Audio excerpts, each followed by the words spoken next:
Let's draw the Lewis structure of H2S, which is hydrogen sulfide. We'll use these simple steps to accurately depict the Lewis structure of H2S. First, we'll sketch a rough diagram of the structure. Next, we'll illustrate the chemical bonds between the atoms. Then, we'll identify and mark the lone pairs on the atoms, ensuring that both the octet rule and the duet rule are satisfied. Finally, we'll calculate the formal charges for each atom to evaluate the stability of the structure. To sketch a rough diagram of H2S, we will first calculate the total number of valence electrons and then identify the central atom.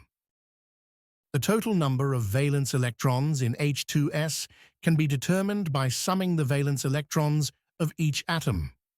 Each hydrogen atom belonging to group 1 has one valence electron, while sulfur, a group 16 element, has 6 valence electrons. With 2 hydrogen atoms and 1 sulfur atom, the total number of valence electrons in H2S is calculated as 1 multiplied by 2 plus 6, which equals a total of 8 valence electrons. When deciding on the central atom, the element with the lower electronegativity is typically placed at the center. In the case of H2S, it is important to note that hydrogen cannot serve as the central atom, because the central atom generally forms bonds with at least 2 other atoms. Since hydrogen usually forms only single bonds due to its single valence electron, it is unsuitable for the central position. Therefore, in H2S, sulfur is considered the central atom, placed at the center with 2 hydrogen atoms arranged around it. 2 electrons represent a single chemical bond. Therefore, we will place 2 electrons on the left side to indicate the chemical bond between sulfur and the left hydrogen atom. Similarly, we will place another 2 electrons on the right side to represent the chemical bond between sulfur and the right hydrogen atom. This accounts for 4 electrons used to form 2 chemical bonds, leaving 4 electrons unutilized. Lone pairs consist of electron pairs that are not involved in chemical bonding. Keep in mind that each lone pair contains 2 electrons. With 4 electrons remaining, 2 electron pairs can be formed, which can be represented as lone pairs on the structure. It's important to note that hydrogen is a period 1 element and cannot hold more than 2 electrons in its outer shell. On the other hand, sulfur, being a period 3 element, can accommodate more than 8 electrons in its valence shell. Another important point to remember is to always mark lone pairs first on outer atoms and then on the central atom. In H2S, the 2 outer hydrogen atoms do not receive any lone pairs, as they cannot hold more than 2 electrons. Therefore, we will assign the 2 lone pairs to the central atom, sulfur.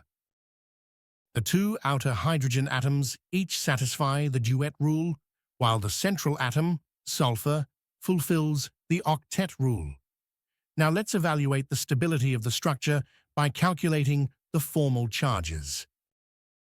This is the formula we can use to calculate formal charges for the H2S Lewis structure. Formal charge equals valence electrons minus non-bonding electrons minus half times bonding electrons. Input the data and place the values to derive the formal charges for each individual atom.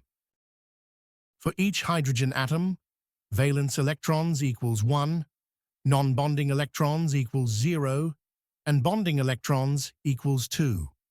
So, the formal charge will be equals 1 minus, 0 minus, half multiplied by 2, which equals to 0.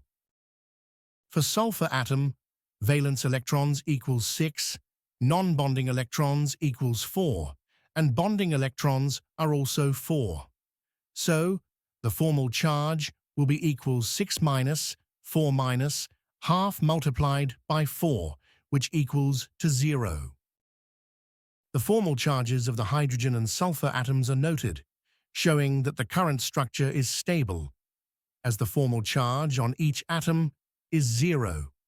Therefore, this is the preferred stable Lewis structure of H2S. To represent a bonding pair, we draw a single line between the atoms.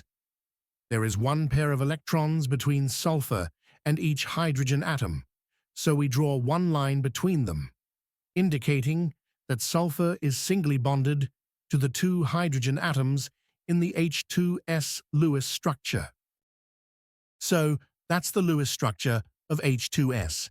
If you found this helpful, give this video a like, share it with your friends, and subscribe for more.